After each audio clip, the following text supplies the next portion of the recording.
우리 성도님들 한 여섯 동안 평안하셨습니까?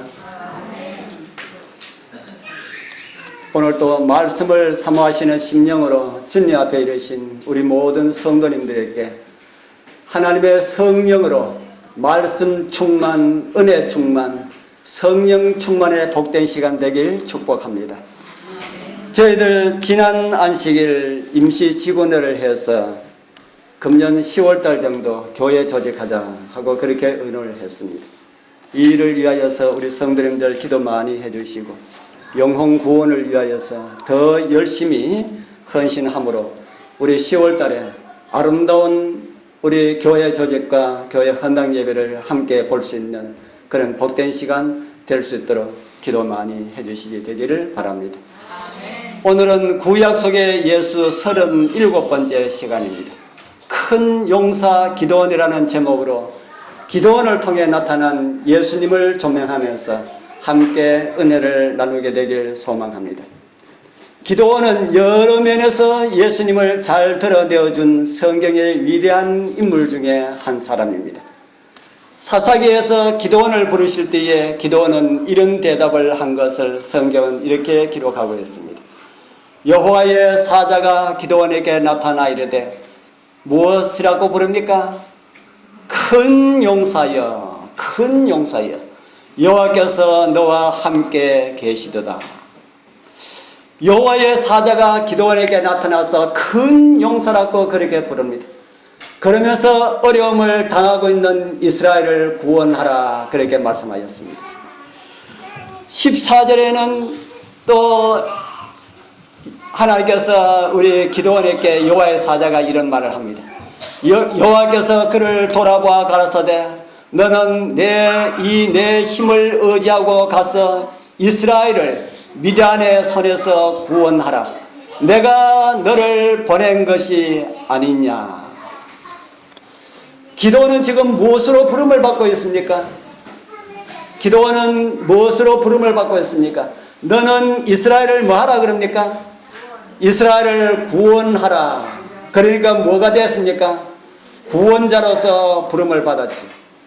바로 구원자로서 예수님을 상징하는 그런 인물이 되었다 하는 겁니다. 여호와의 사자가 그런 말을 하였을 때에 기도원은 무슨 대답을 하였을까요? 15절에 보면은 기도원의 대답이 이렇게 나옵니다. 같이 한번 읽어보겠습니다. 기도원이 시작. 기도원이 그에게 대답하되 주여 내가 무엇으로 이스라엘을 구원하리까? 보소서 나의 집은 므낫세 중에 극히 약하고 나는 내 아비 집에서 제일 작은 자니이다. 기도원이 지금 무슨 말을 합니까? 내가 무엇을 가지고 구원할 수가 있겠습니까? 예수님을 어떻게 보여주고 있습니까?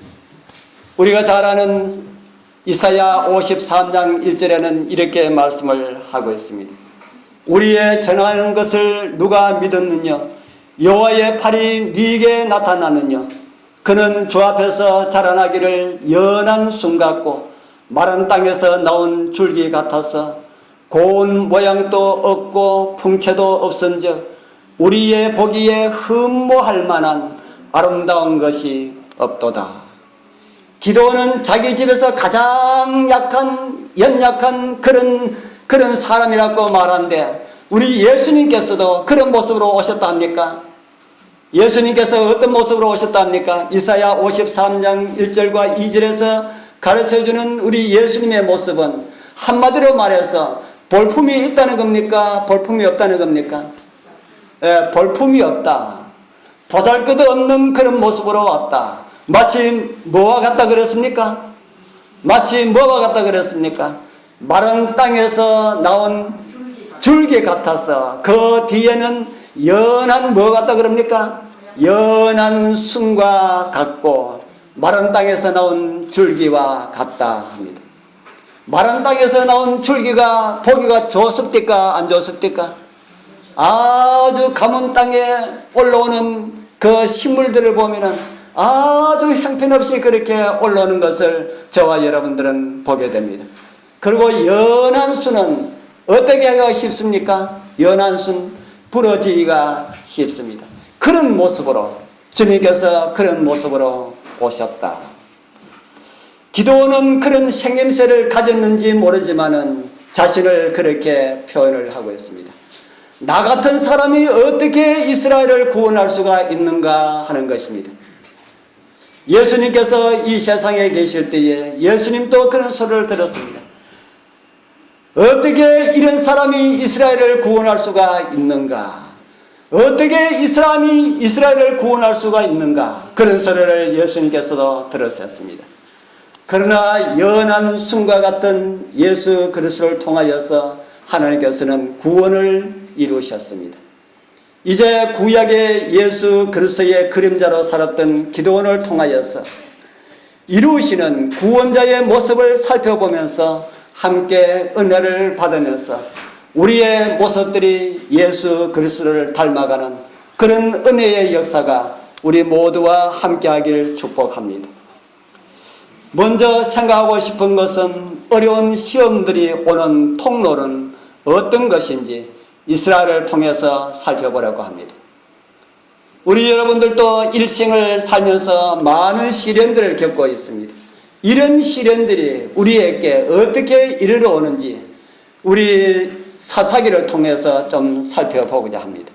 사사기 6장에는 이런 말씀이 있습니다. 좀 긴 말씀이네요. 우리 같이 읽어보겠습니다. 이스라엘 자손이 시작. 이스라엘 자손이 또 여호와의 목전에 악을 행하였으므로 여호와께서 7년 동안 그들을 미디안의 손에 붙이시니 미디안의 손이 이스라엘을 이긴지라. 이스라엘 자손이 미디안을 인하여 산에서 구멍과 굴과 산성을 자기를 위하여 만들었으며 이스라엘이 파종한 때면 미디안 사람, 아말렉 사람, 동방 사람이 치러 올라와서 진을 치고 가사에 이르도록 토지 소산을 멸하여 이스라엘 가운데 식물을 남겨두지 아니하며 양이나 소나 나귀도 남기지 아니하니. 이스라엘 자손이 어떻게 하였다 그럽니까? 이스라엘 자손이 그 다음에 말씀 보면은 이스라엘 자손이 하고 또 어떤 말씀을 하고 있습니까? 이스라엘 자손이 또 여호와의 목전에서 뭐 했다 그럽니까? 악을 행하였다. 또 악을 행하여. 이 말은 어떤 말입니까? 또 악을 행하였다는 말은 처음이라는 말입니까? 같은 일을 반복한다는 말입니까? 전에도 같은 악을 저질렀다라는 이런 말이 되겠지. 왜 이스라엘 백성들은 또 악을 행하였을까? 왜 그런 악들을 반복해서 하였을까? 그래서 이스라엘 백성들은 어려움을 당한 것은 또 악을 행하면은 그 뒤에 보면은 이스라엘 백성들이 어려움을 당하였다. 이렇게 성경은 우리에게 가르쳐주고 있는 것을 보게 됩니다. 이스라엘 백성이 또 악을 행함으로 인하여서 여호와께서 7년 동안 그들을 미디안의 손에 붙이셨다. 저와 여러분들도 또 악을 행하면은 미디안의 손에 하나님께서 붙이실지 모른다고 성경은 우리에게 그렇게 가르쳐주고 있습니다. 왜 이스라엘 나라는 이스라엘 백성들은 또 악을 행하였을까? 성경을 통해서 왜 악을 행하였는지 그 이유들을 좀 살펴보고자 합니다. 그러면은 우리에게 있을지 모르는 악으로 갈 수가 있는 위험들을 우리는 사전에 차단할 수가 있는 그런 은혜들을 발견할 수가 있습니다. 우리가 읽은 사사기 6장의 전 성경은 사사기 몇 장입니까? 사사기 6장 전은 사사기 몇 장입니까? 그것도 묻느냐? 그냥 넘기면 되는데 그렇습니까? 쉬운 걸 묻는 거는 대답 잘 하시라고 그렇게 묻는 겁니다. 사사기 몇 장입니까? 사사기 5장. 사사기 5장 마지막 절. 사사기 5장 마지막 절에 보면은 사사기 6장에 또 이스라엘 백성이 악을 행하여라고 하는 그 전 성경절입니다. 그 전 성경절 사사기 5장 31절 우리 한번 봅시다. 여호와여 시작. 여호와여 주의 대적은 다 이와 같이 망하게 하시고 주를 사랑하는 자는 해가 힘있게 돋음같이 하시옵소서 하니라. 그 땅이 40년 동안 태평하였더라. 아멘. 참 좋은 말씀입니까? 참 좋은 말씀입니다. 참 좋은 말씀 다음에 참 어떤 말씀이 있습니까? 참 안 좋은 말씀이 있습니다. 이스라엘 백성의 대적들이 다 망하고 난 다음에 이스라엘은 40년 동안 뭐 했더라 그럽니까? 40년 동안 태평하였더라.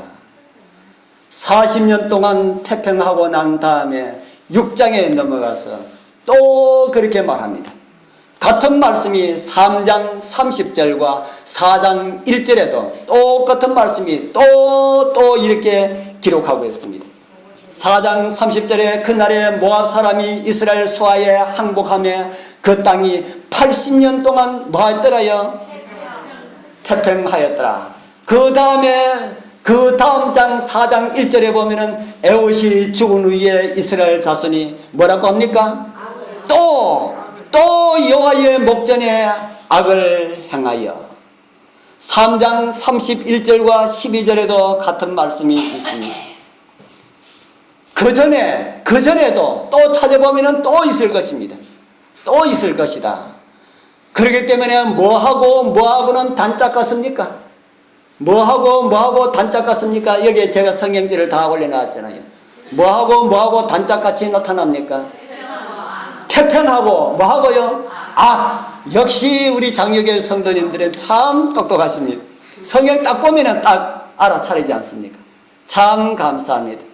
태평과 악은 단짝처럼 보입니다. 단짝입니다.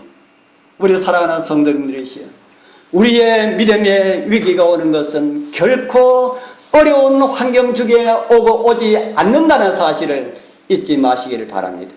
어려우면 하나님이시여, 내 왜 이리 어렵습니까? 이 어려움을 해결하게 해 주옵소서. 이스라엘 백성들 그렇게 기도했습니다.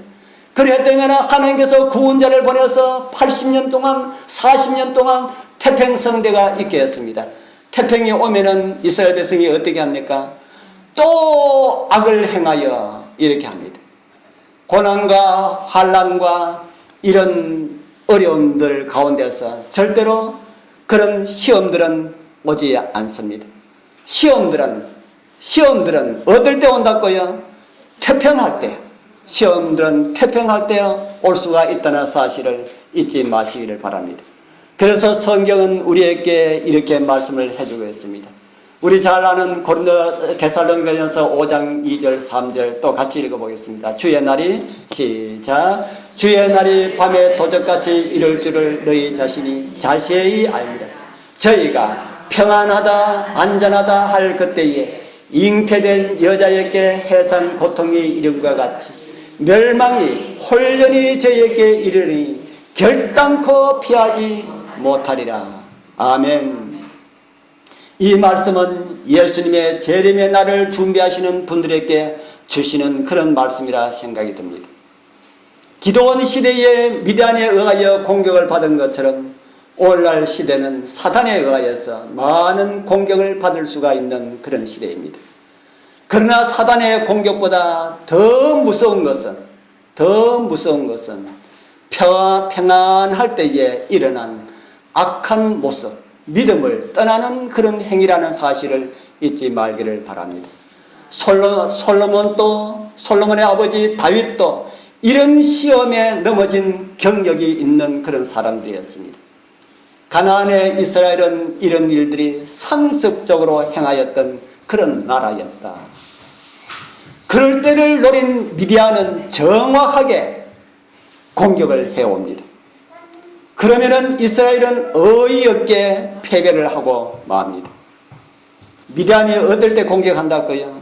미디안은 이스라엘이 태평 가운데 있을 때에 정탐을 보내가지고 그 나라가 태평하면은 죄를 범하더라. 정말 이 나라가 태평하니까 이 나라 백성들이 하나님을 버리고 우상을 씌우고 지금 침략하기에 아주 적합한 때입니다. 공격해가 들어가는 겁니다. 공격에 들어가면은 망하고 그랬습니다. 우리 사랑하는 성도님들, 이제 우리의 신앙생활은, 우리의 생활은 어떠합니까? 나의 영혼은 안전한 가운데 있습니까? 한번 살펴보게 되길 바랍니다. 사단은 우리의 생활을 간섭하고 있습니다. 어떤 사람들에게는 생활을 어렵게 만들어서 하나님을 바르게 믿지 못하도록 만들고요. 어려우면 하나님을 잘 섬기지 못하니까 바빠가지고 잘 섬기지 못하도록 이렇게 만들고요. 또 어떤 사람들에게는 생활의 여유를 많이 주어서 악에 빠지도록 그렇게 하고 있다. 그러면 우리는 어떻게 할까요? 어려울 때는 더 하나님 굳게 붙잡으시고 태평과 평안함이 있을 때는 더 열심히 믿음의 생활을 하신다면 생활이 어려울 때나 생활에 여유가 있을 때나 다 함께 복이 될 것이라고 성경은 우리에게 가르쳐주고 있습니다. 하나님께서 주신 그런 은혜가 우리 모두와 함께하기를 축복합니다. 아담으로 인하여서 모든 사람이 다 죽어서 멸망의 그늘이 짙게 덮여있을 때에 하나님께서는 구원자 예수 그리스도를 보내신 것처럼 태평과 평안 중에 갑자기 닥친 그런 어려움이 이스라엘에게 닥쳤을 때에 하나님께서는 가만히 두고 있지 아니하시고 한 구원자를 세워주셨습니다. 그것이 오늘 우리가 함께 읽은 사사기에 나오는 기도원입니다. 여호와의 사자가 아비에셀 사람 요아스에게 속한 오보라에 이르러 상수리 나무 아래에 앉으니라. 마침 요아스의 아들 기드온이 미디안 사람에게 알리지 아니하려 하여. 이제 잘 들어보십시오. 밀을 포도주 틀에서 타작하더니 여호와의 사자가 기드온에게 나타나 이르되 큰 용사여 여호와께서 너와 함께 계시도다.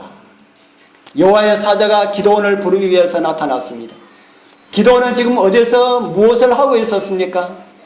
어디서 무엇을 하고 있었습니까? 포도즙 틀에서 뭐 하고 있었습니까?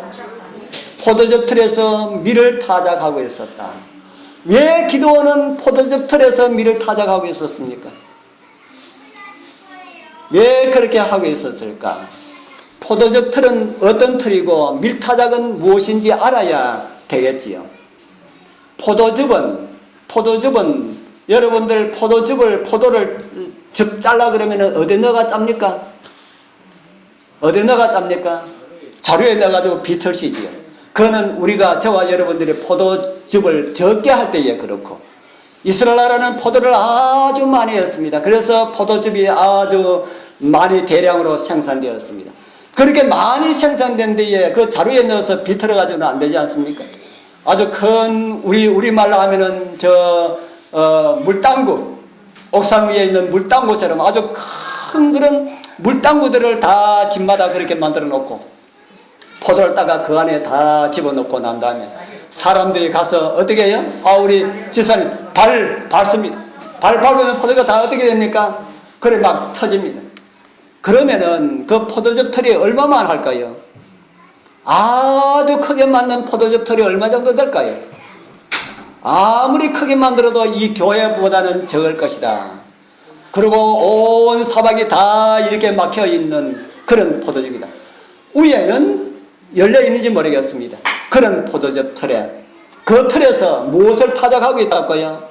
밀을 타작하고 있다.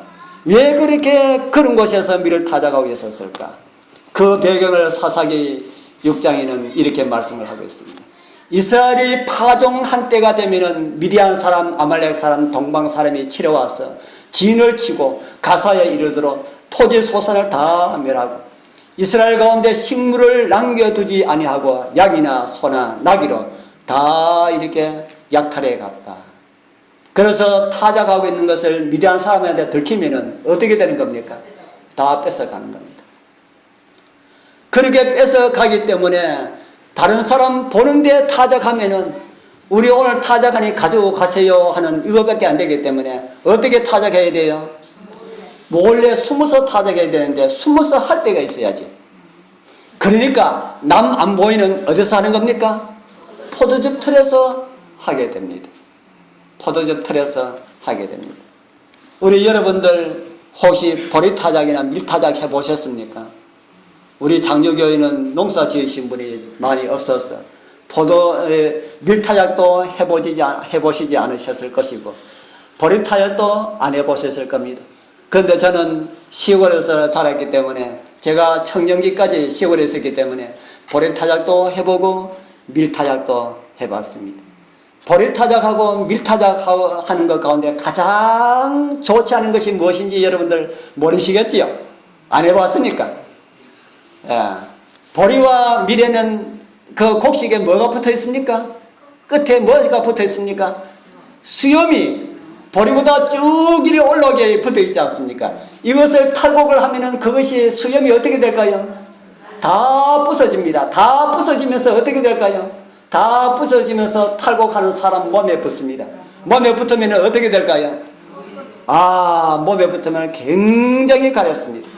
그래서 아무리 목욕하기 싫은 사람이라 할지라도 보리타작하고 밀타작하고 나면은 반드시 무엇을 해야 되겠습니까? 반드시 목욕해야 됩니다. 안 그러면 못 삽니다. 저도 보리타작, 밀타작 참 많이 해봤습니다. 저희들 집이 보리농사, 밀농사를 많이 했기 때문에 참 많이 했습니다.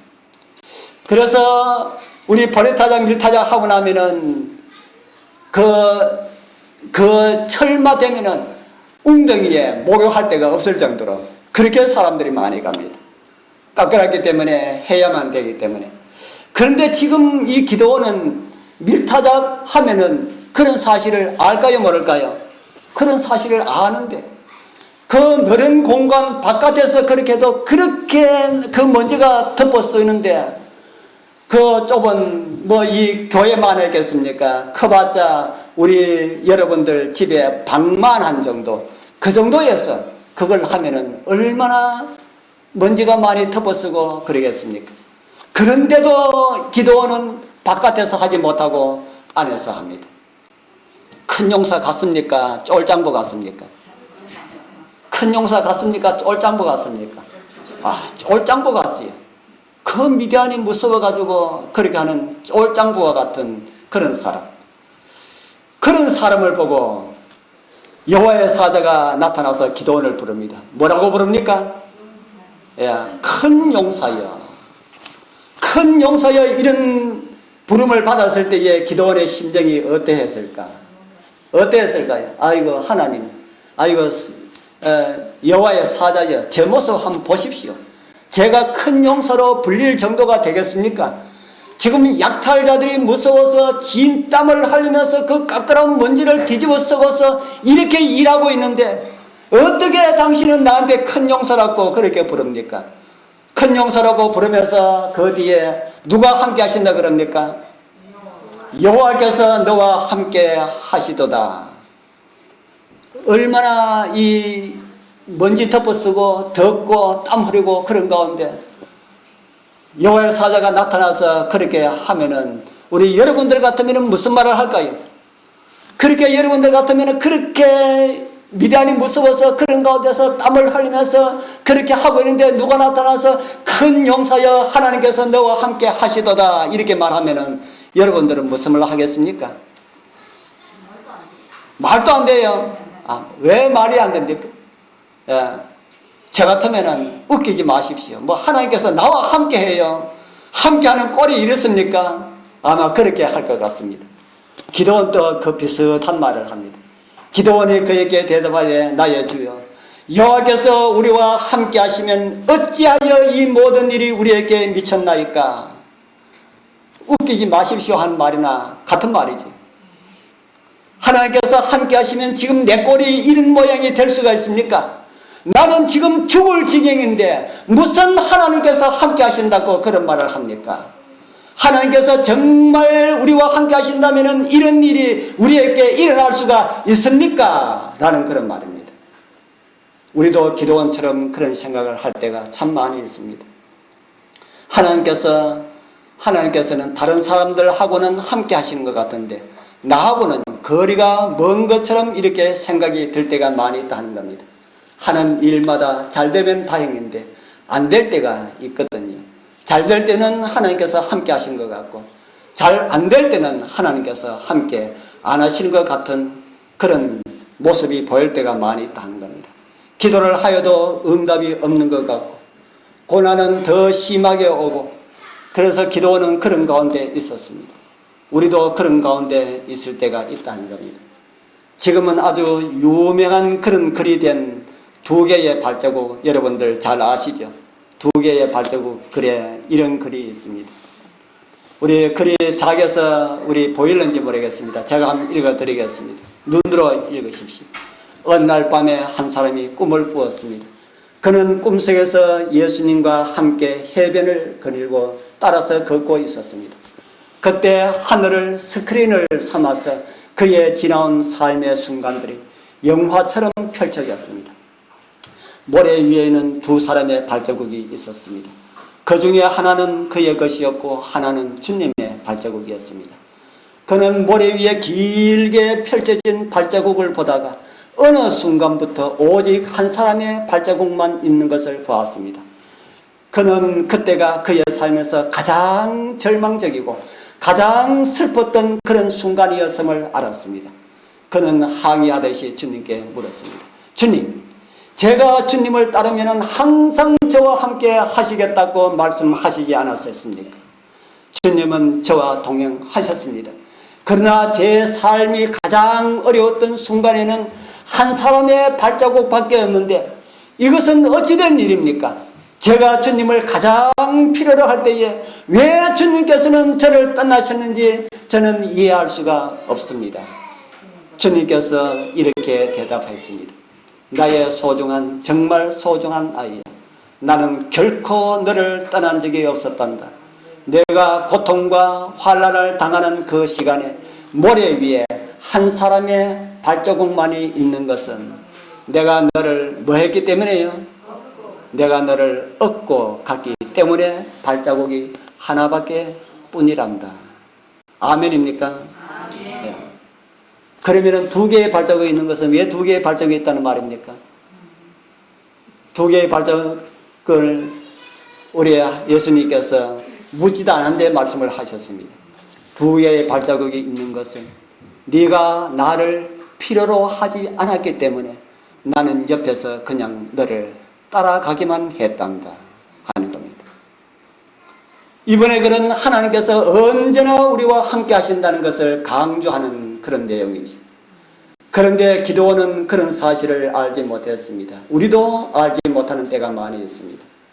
그런데 하나님의 은혜는 그것도 모르는 사람이라 할지라도 어떻게 하셨습니까?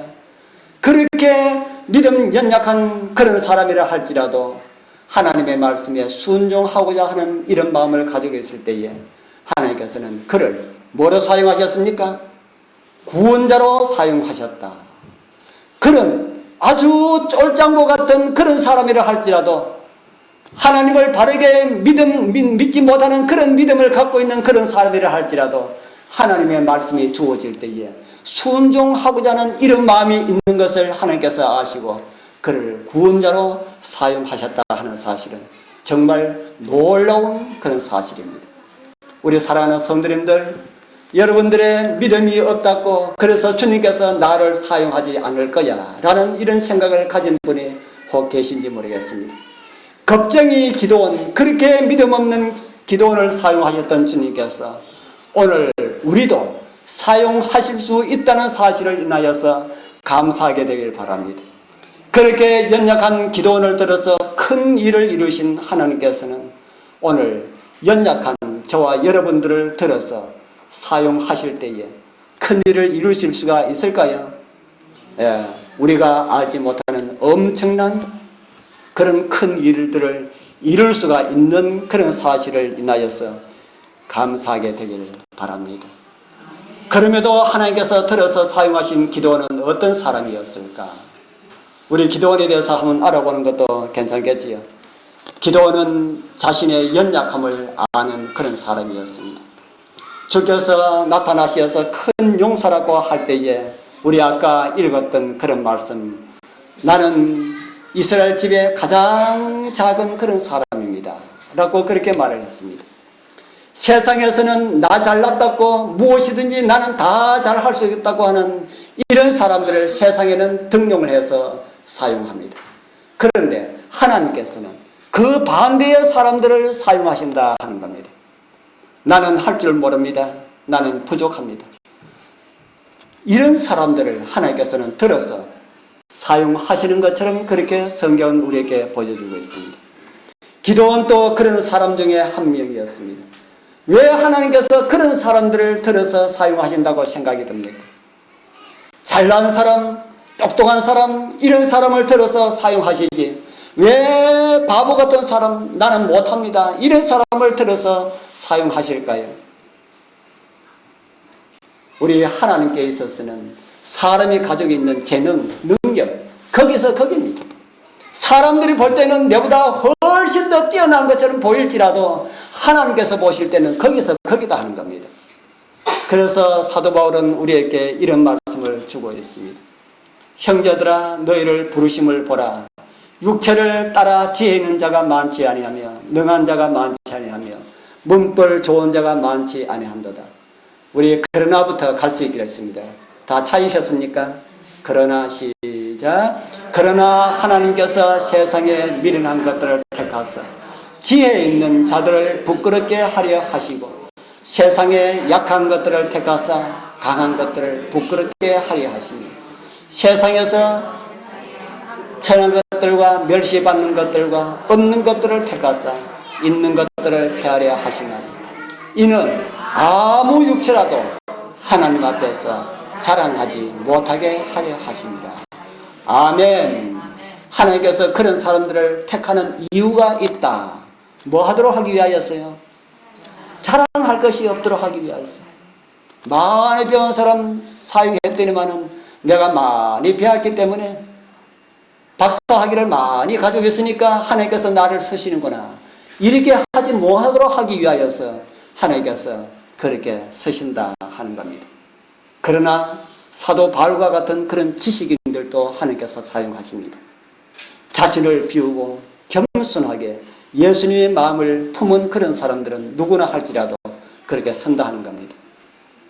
이단에서 나왔다 하는 이런 간증을 한 고한실 박사와 같은 이런 아주 훌륭한 그런 지식인들 우리 교회도 많이 있습니다.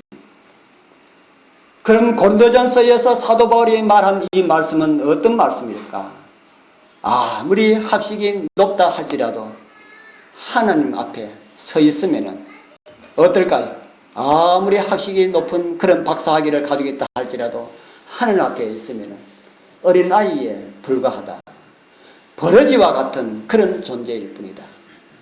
그런 마음을 가질 때만이 겸손이 무엇인지 이해할 수가 있다는 것입니다. 우리 사랑하는 성도님들, 우리 장위의 성도님들이시여, 정말 이렇게 겸손한 하나님의 백성들로 살아가게 되길 바랍니다. 많이 있고 많이 배우고 많이 가진 사람들은 겸손을 이야기하지만은 아무것도 없고 못 배우고 한 사람들은 교만할래야 교만할 게 없지 않습니까? 그래서 그들 살아가는 그 모습이 겸손밖에 뿐이라 하는 겁니다. 그렇기 때문에 그런 사람들을 많이 쓰신다 하는 겁니다. 그 다음에 우리 기도원은 승리의 보정을 얻기까지는 하나님을 놓지 않는 그런 사람이었습니다. 사사기 6장 15절부터 있는 말씀을 쭉 읽어보면 재밌는 기록이 많이 나옵니다. 15절에 보면 기도원은 자신이 힘이 없어서 못합니다, 이렇게 하지.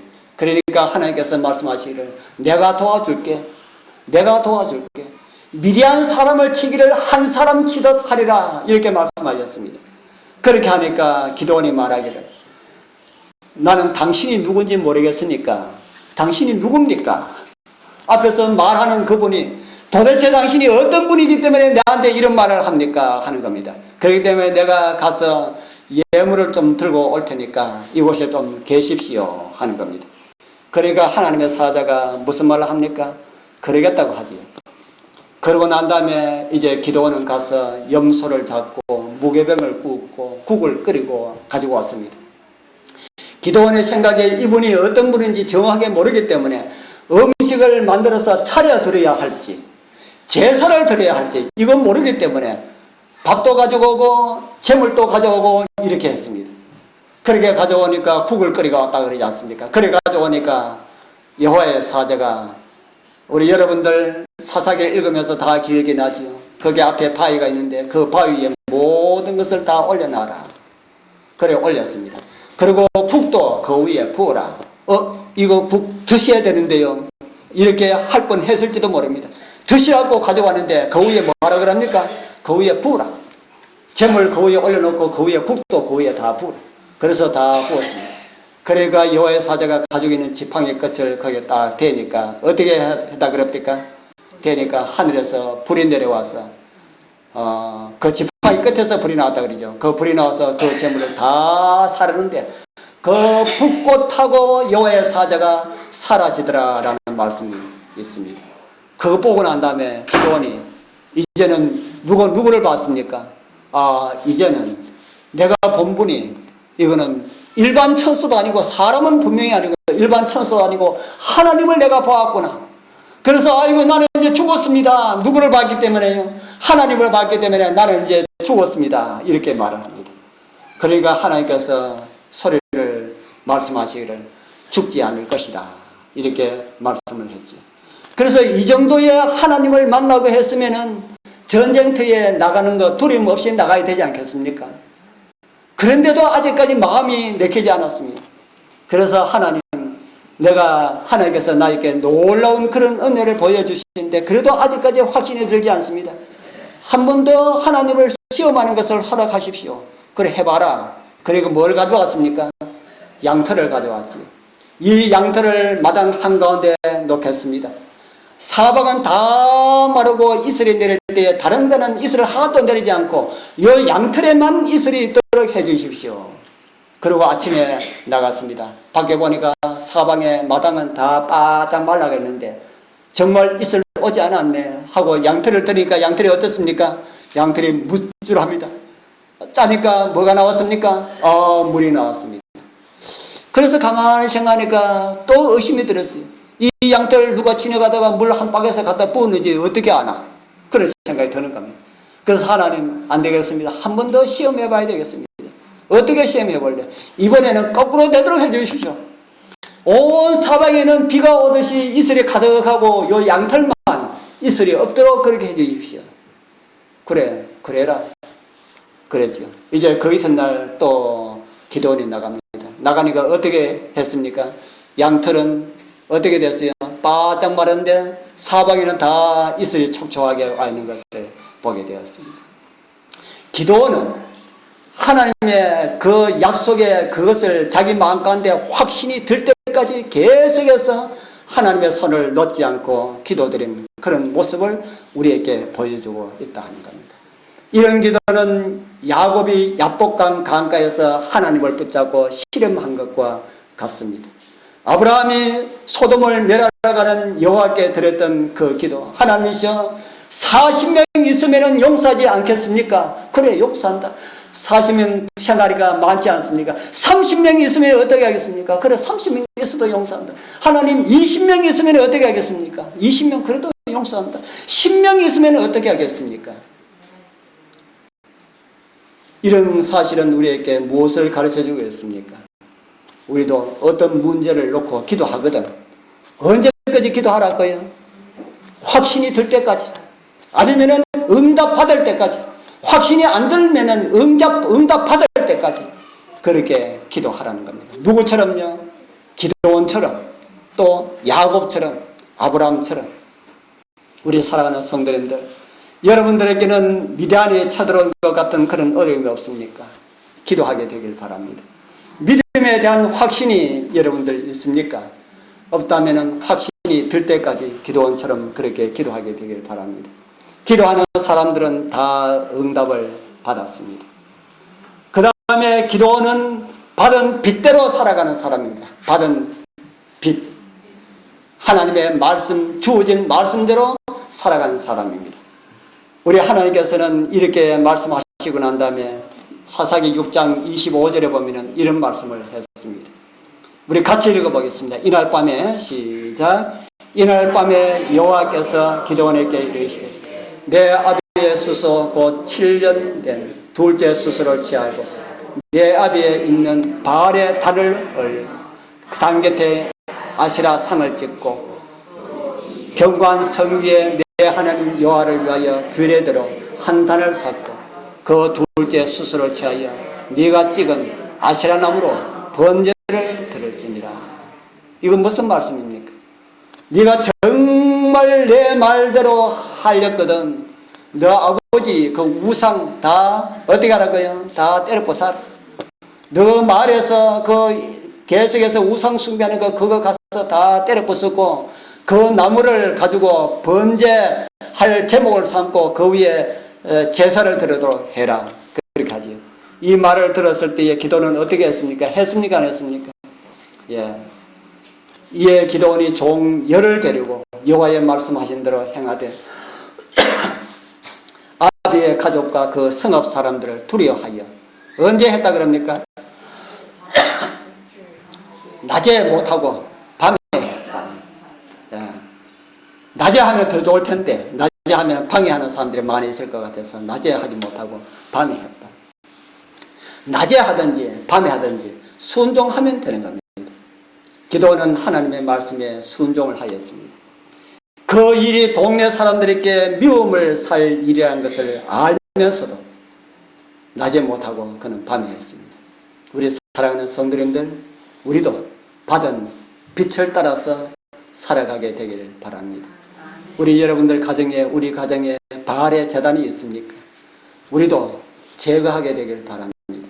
하나님을 섬기는 일에 방해가 되는 것이 있다면 그 모든 것들은 다 바알의 제단이라고 생각할 수가 있습니다.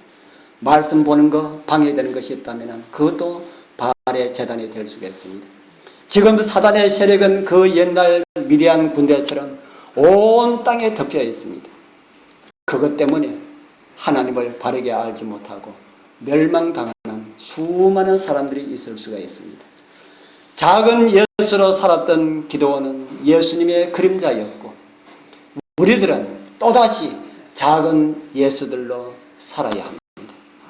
예수님처럼 기도원처럼 주님 안에서 살다가 우리 주님 오시는 날 우리의 수고 다 마치고 영광의 나라로 영접함을 받으시는 은혜가 우리 모두와 함께하길 축복합니다.